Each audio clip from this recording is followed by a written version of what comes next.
say the Chinese version and English version, and then Mr. Shengfang can do the translation for English.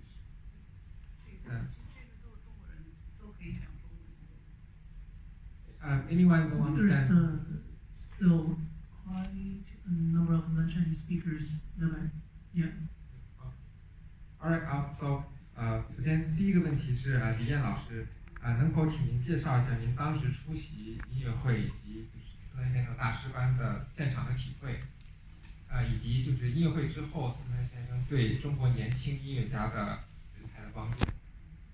Miss Lee, could you tell us your experience when attending Alex Stern's concert and master class, and talk about how he helped young musicians and talents in China?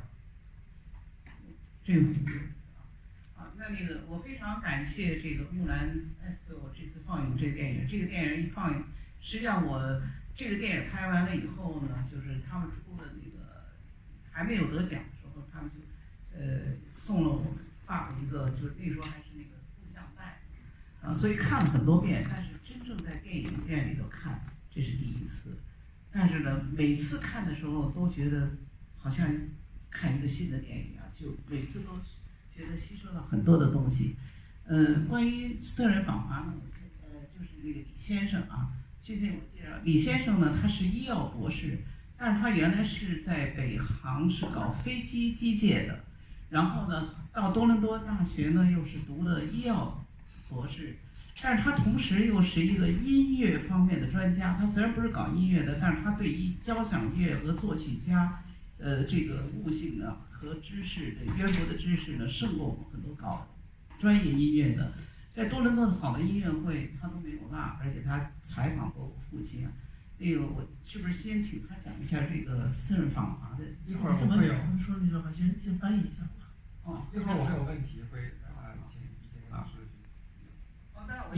我介绍一个盛芳，盛芳这个他本人也是，他是做中英翻译的，但是他在音乐方面是一个特殊，世界上很多大师他都去做过翻译，而且在北京的时候，他在电台主持过很多专业的音乐的节目。Hello everybody. My name is Fan Sheng. So today I act partially as Madame Li's interpreter and also as a panelist. So just now, Madame Li just said that first of all, thank the Mulan Festival for showing this film. And actually, when the film was just completed, that was in 1979, even before it won the Oscar, they already provided them, Mr. Li Lawrence family, with a copy. And that was actually a copy on VHS, on a cassette.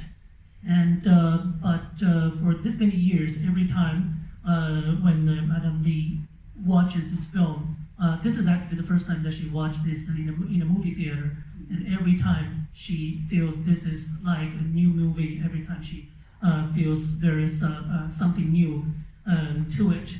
And so in a bit that we will also connect with Dr. Li. Dr. Li is actually he originally studied aviation when he was in Beijing, but he also studied medical science in U of T, and now he's in the United States. So we will hear him to talk a lot, even though he is not a professional musician himself, but he actually knows so much about classical music, and he has interviewed many classical musicians. So he even knows a lot more than music than many musicians. For myself, I am a professional conference interpreter based in Toronto, but I am also from a musical family because my father worked in the Central Philharmonic Orchestra, and also my uncle, and who worked there for decades. My father was a violinist.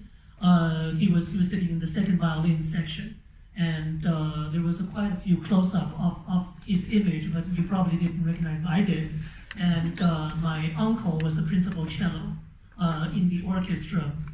And so that was a little bit of my background, and I will talk a little bit more about how their experiences working with Mr. Stern. 那能不能请您讲一讲，就当时出席这个音乐会以及李德伦斯文先生大师班的那个感受？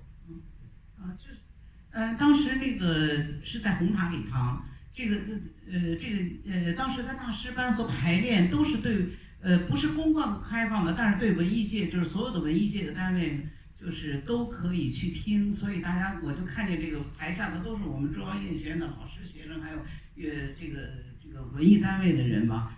我想到那个时候没有什么卖票一说，所以我就说要现在的话，可能都很多人就可能利用是个发财的机会了，一定要卖票了。但是是一个非常好的学习机会。我们那时候整天就往那儿跑去看。但是这个时候，因为文化大革命以后呢，虽然是开禁了，就是可以演，这个我们以前呢，等于中国实际上从文化大革命以前就不能演西洋的作品，而且呢，连听都不可以听，是那么一种状况。虽然文革以后可以了，但是呢，毕竟对于西方的这个音乐的接触还是少得多，也没有见过这么样多的大师来。So at the time, the master class was held in the Red Pagoda Hall in Beijing. It was actually closed to the general public, and so only the professional musicians, teachers, and artists from different arts groups from Beijing were invited to attend. So this is a very rare and very great occasion for China, newly opened at the time, and to get this opportunity to learn from an international music master, because during the Cultural Revolution, everything Western, including music, mostly Western, were banned. So including playing and performing Western music, even listening to Western music, it was banned. So after 10 years of that, and China reopened its doors, so people were very, very eager to learn and really saw this as a very rare treat and very great opportunity to learn. So let me kind of interject a little bit. You probably think because Stern is so famous, the government at that time may kind of extend the invitation to him directly. But actually the situation is Miss Stern was really interested in getting to China. He tried very hard to get an invitation. He tried to work with the staff of the Department of State and also even Kissinger to help him to get the invitation, but that didn't go anywhere. So he somehow secured a dinner with the foreign minister. At that time, it was Qiao Guanhua.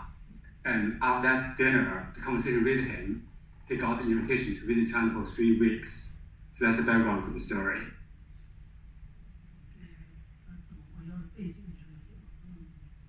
那我想再问一下李建新老师，就是您在95年还出席过斯特恩先生来多伦多的音乐会，并且在音乐会之后与他有过交流，能不能讲一下那个时候的体验 ？So, Dr. Lee, you attended Isaac Stern's concert in Toronto back in 1995, and chatted with him after the concert.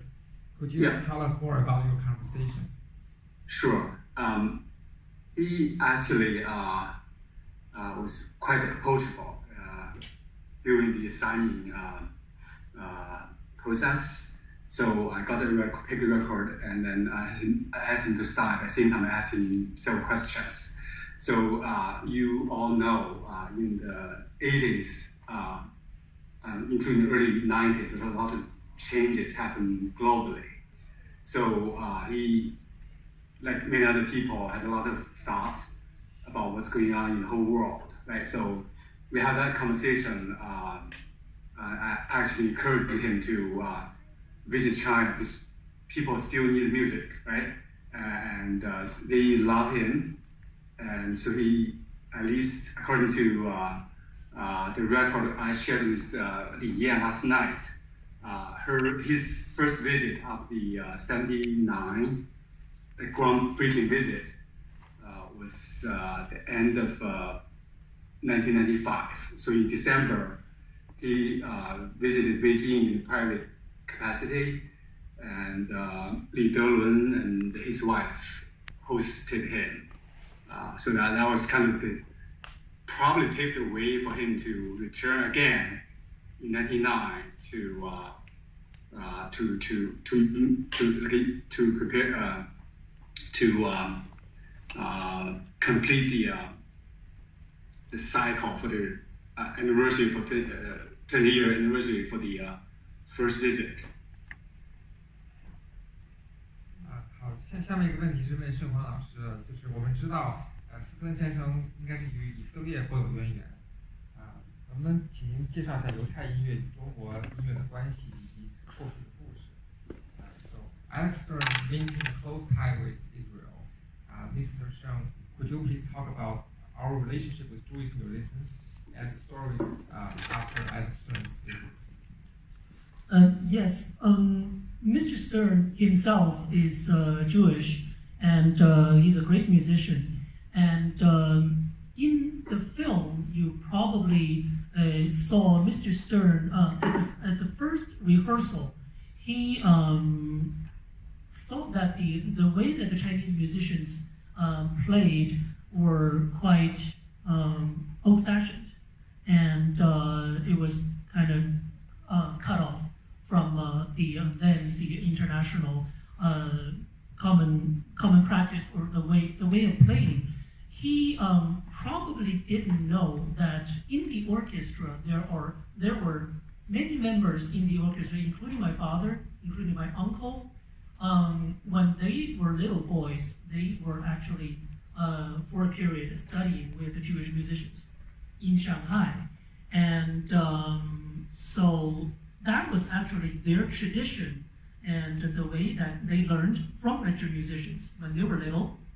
And but because of China, because of the political and many other situations, China was cut off from the world. So I think their style was, in a way, was like frozen in time. And that was when Mr. Stern felt, when he first came to China, this is how it sounded. And a little bit of personal impression from my father. I asked my dad, do you remember that in the first rehearsal, when Mr. Stern came, that how did you feel? He said that the first rehearsal, they were rehearsing the Mozart Concerto, number 3. And so Mr. Stern used his own very famous Stradivarius violin to show the orchestra what he wanted. Like, you saw that. It's like, here's my ideas. Here's how I want it to sound. And all the orchestra members, including my father, was like, wow, it could sound like that, or it should sound like that. They were very, very amazed after so many years being in isolation, because all they could hear were just some older recordings from like vinyl recordings, but they never heard a real international master live, like right in their presence. So talking about all this, Mr. Stern probably didn't know that many of my father's generation's teachers were Jewish musicians, and those were musicians fleeing Europe, fleeing Nazi occupation and Nazi persecution from Germany, from Austria, from Poland, like all these countries, Czechoslovakia. So they went to Shanghai. They took exile in Shanghai. Many of them arrived, like my father's teacher, Mr. Ferdinand Adler. He came to Shanghai in 1939. That was the peak time, where so many Jewish refugees, they literally had nowhere else they could go, and Shanghai was the only port that was still open to Jewish refugees without any requirements of visas or anything. So Jews came. They came with literally nothing, because they were basically stripped of their citizenship. They couldn't bring anything except their skills. But they survived through the war. They not only survived themselves, and they brought their skills, they brought their knowledge. And for many musicians, Jewish musicians, they not only made a good living in Shanghai during the war, they performed concerts, they did charitable work, and they taught a lot of students. many of the students, including Maestro Li Delun, he had several Jewish teachers. Because first he studied cello. His teacher, Mr. Shevtsov from Russia, was a Jewish musician who worked at the Shanghai Municipal Orchestra.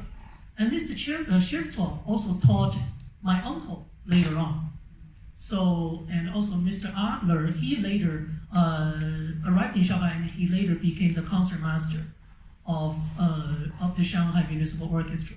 He also went to teach at the junior program of the State Conservatory of Music at the time. It's called the Nanjing 国立音乐院幼年班, the junior program.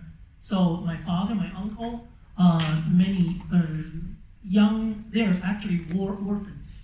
They lost their parents during the war, and but luckily the music school recruited them, and the director of the music school went to the orchestra, and he literally begged these musicians, please give these young children a chance and let them learn music.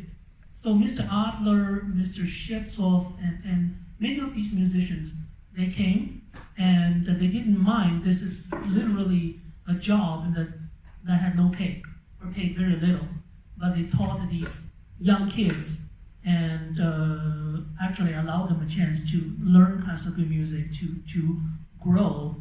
And probably Mr. Adler, Mr. Shevtsov didn't even know that they became the backbones of the today's China National Symphony. So Jewish musicians really played a very critical role in developing China's musical talent, like a generation of group of Chinese professional musicians, like Mr. Han Shuzhen, you saw the director of the Shanghai Conservatory. His teacher was Mr. Alfred Wittenberg, who was a German Jew taking exile in Shanghai. And he stayed in Shanghai all the way after the China's Civil War until he passed away in 1952. But many other Jewish musicians left, including my father's teacher, Mr. Adler. He left because there was the Civil War in China was waging really intensively, and he had a young daughter that was only like less than 2 years old, so he had to leave. So he had no idea, actually. His students later on became the backbone of China's classical music. And so this is actually a story that many people don't really know. They probably thought that the Chinese musicians learned classical music all from scratch by themselves. It's actually not true. Actually, there were a lot of Jewish musicians, European musicians, who were taking exile in Shanghai, and they made such great but quite silent contribution in this. And so for this, I think this is a very touching story, so that's why I actually embarked on a project to discover the backgrounds, and through connections, I found Mr. Adler's daughter, who is now currently still living in Austria. So in the past March, I went to Austria. I visited her, I interviewed her, and also there was a radio producer, Ms. Sharon Wu, from the CBC. She followed me through the whole journey and produced a radio documentary that were broadcast, I think it was in late June, on CBC, The Current. You can still search for that radio documentary. The title is Finding Adler, and that was a very touching story in really discovering and revealing what the contributions of these Jewish musicians to China's musical development, music profession. Thank you. That's a very impressive story. Sir, do you have a question regarding this? Yes, thank you. You have explained the remarkable phenomenon at the beginning there, where he said, no, I want you to play it like this, where about 70% of them could immediately do that. It's like they were waiting for permission. And some of them, but if you listen to the soundtrack, you hear that maybe maybe 30% were struggling along. It wasn't quite matching. So you've explained the division in the orchestra as well and how they could move up so quickly. Thank you. Thank you. 我的下一个问题就是像刚才李建新老师讲过的，就是在20年后，就是1999年，斯特恩先生再次访华，在北京的国际艺术节再次与李德文老师合作演出。那请李燕老师能不能讲讲那次演出以及他们之间的友谊？So my next question is, as Dr. Li mentioned, Alex Stern revisited China after 20 years in 1999 and performed with Maestro Li Delun again at Beijing International Art Festival. Ms. Li, could you tell us more about that performance and the friendship between Maestro Li and Alex Stern? 就是大家看的电影里头讲的这个情况呢，当时是在中国的音乐界产生了很大的影响。因为在中国的音乐界的就是搞音乐的人呢，就是首先就是比较重视技术，不太重视音乐。所以这个我觉得，我今天看了电影，我真觉得好像应该让更多的人看这个电影，特别是学音乐的，是吧？因为他有很多很多的经验和所以应该特别值得学习。当时给音乐界的冲击影响是很大的。然后呢，他在1995年的时候又是没有演出去访问那个到中国去访问，然后当时还到我们家去做客去。然后99年的是北京的国际艺术节，然后是于龙专程到美国去邀请斯特人，说希望你们20年后在北京再重新演奏莫扎尔这个小提协奏曲。当时斯特人很痛快地接受了，说：“哦，那我到中国去让他们看我们俩有多老。” So this particular film depicted the time when China first opened. So Mr. Stern's visit really left great influence in China's music circle, because originally people tend to, as we saw in the film, the people tend to focus on technique, focus on the showiness, the sort of difficult passages I can play, instead of focusing more on music, on expression, on singing, and all this. So his master classes, his visits literally sent shockwaves in the Chinese music world, that music could sound and should sound like this. So that visit itself left a long-lasting influence. And actually, Mr. Stern also visited again in 1995, visited China, but he didn't perform in that trip. But he visited Maestro Li Delun's home, and they had nice chat. But in 1999, the Beijing International Music Festival director Maestro Yu Long personally went to the U.S. and invited Mr. Stern to say that we would really love you to come and to play Mozart concerto again with Maestro Li Delun. After 20 years, you first played it, and Mr. Stern jumped at the opportunity and said, "Yes, I will go, and I will show people, along with Maestro Li, how old we both become." 同时呢，他们这次还把那个当时这个斯特恩这个电影里的一些年轻的音乐家也请来了。那个斯特恩呢，对于中国的音乐家就是非常起力的帮助。比如说这个电影当时放映的时候，包括香港在国际上影响非常大。最后那个拉大提琴的王健现在成为世界的大师级的大提琴家。当时就是有一个美国的华人，他看到了这个电影以后，主动去找王健，就说他要资助王健到美国去留学，所以王健就到了耶鲁，现在成为一个世界级的大提琴家，就是这个电影产生的影响。另外就是，那你继续。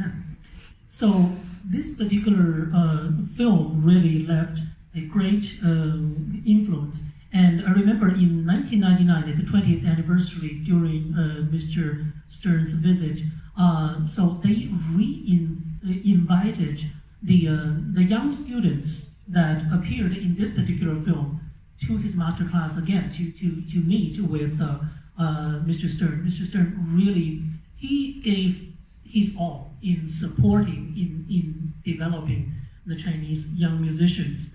And so he did a lot of work. And also this film was so influential when it was released internationally that there was one Chinese American, and I personally actually met this gentleman's daughter when I was in the US about, 15, 20 years ago.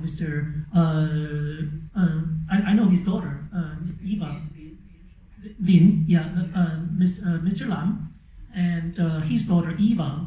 And so remember in the last part in this particular film, there is a young cellist playing so passionately with all his heart, and he is now a world famous cellist, Mr. Jian Wang. He's a world cello master.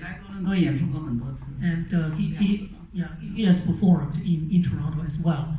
And I personally also met with Jian when I was in the US, very approachable and very talented. It was because of Mr. Lam watched From Mao to Mozart, watched this documentary. He said that I had to do something. I really wanted to bring this talented young boy to the US to have the best musical education. And that's how Jian came to the US, studied in Yale University, and he became a real professional and very talented and well-respected international cello master. So that's all the legacy that Mr. Stern left us with. 另外就是我们多伦多的小提琴家赵倩，他就是我们那个理论音阶会中西荟萃音乐会的首席。他当时呢也是到美国留学，刚到美国的时候就住在斯特人家里，所以就是他对于我们中国的青年音乐家这个做了很多的这个帮助，就是帮助他们这个在这个国际上来成长。And also Miss Zhao Qian, who was the concert master of our East Meets West annual New Year celebration concert and orchestra, and when she first went to the U.S. to study, at the start she was actually staying at Mr. Stern's home, and so she was only one of the examples that got so much help from Mr. Stern, and there were many young musicians, when they embarked on their career, international career, they actually got many different forms of help from Mr. Stern. 20年后的那个 Another person to mention is Li Weigang, the first violin of the Shanghai Quartet. He was also part of the film, and I met him early this year to talk about Mr. Stern, also the influence of Mr. Stern on the music business of U.S. So that was quite an interesting dialogue with him early this year with the three Chinese players of the Shanghai Quartet. They are doing really well globally. So this year is the 35th anniversary for the Shanghai Quartet. So they're touring globally to celebrate. 上海四重奏在国际上也很出名的四重奏。Yeah. 然后就是99年的这次音乐会呢，他们美国人又拍了一个这个纪录片，就在他出版的这个 DVD 里头就有这个电影，然后当时实际上就是这个事情定的时候，我父亲已经非常重病了，在协和医院，但是呢，他那个时候后来还是就推着轮椅在上台跟斯特人这个就演出。当时斯特人一见到他们，就是当时场面非常感动，就是说紧紧拥抱吧，然后就什么话都不说，就开始了莫扎特的音乐。Coming back to the 1999 visit, and actually they brought another filming crew and made a second documentary. So if you buy the DVD from Mao to Mozart, now they would include the second documentary about Mr. Stern's 1999 visit in China. But at the time, Maestro Li Delun was in very poor health. He was hospitalized. He stayed in hospital for quite a long time.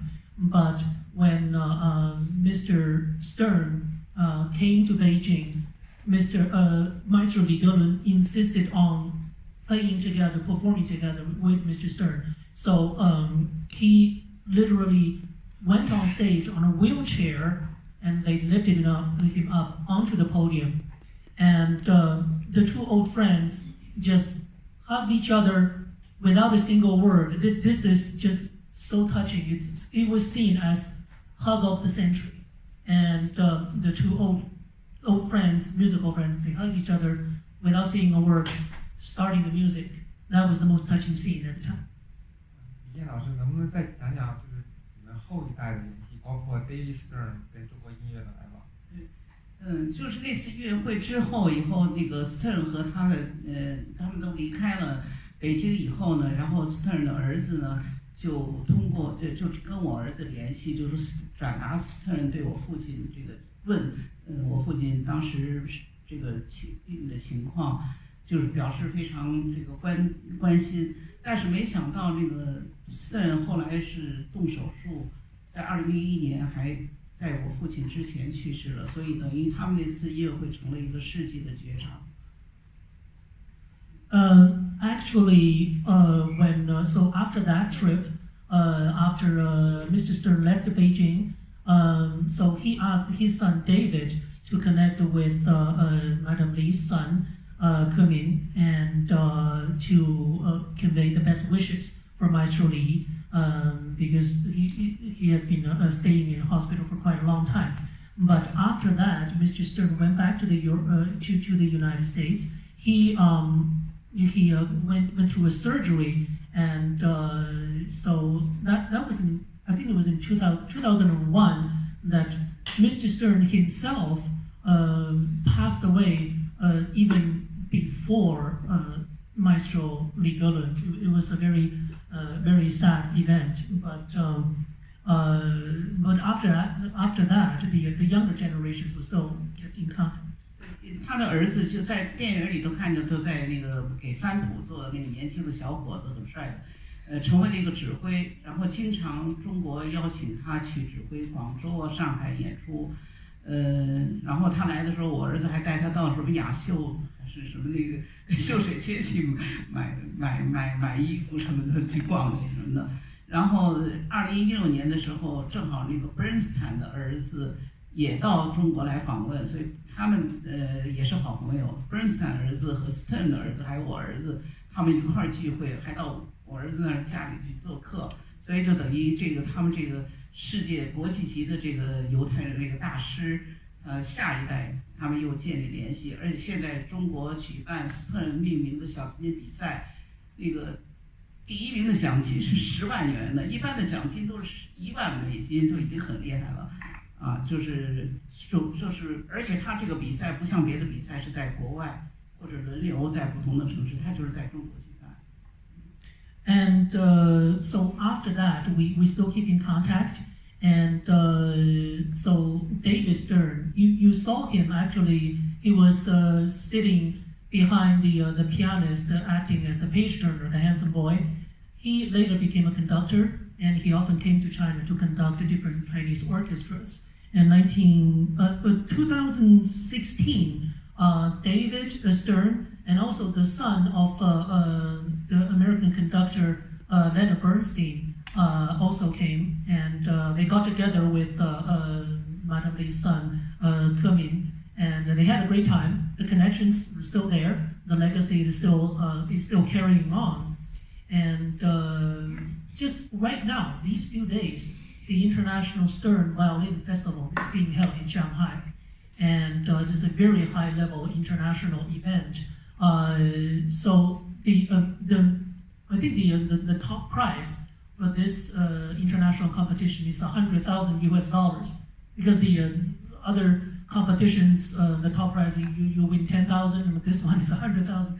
So we see all the great Jewish musicians they still keep their connections, and they still help in developing China's young musical talents, and all the great exchanges are still going on. It's amazing.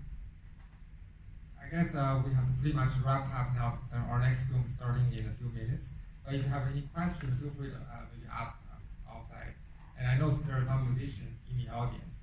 So I'd like to thank you for coming and thank Dr. Li Jianxin, Mr. Sheng Fang, and Ms. Li Yan, and especially the Li Delun Music Foundation for co-presenting this wonderful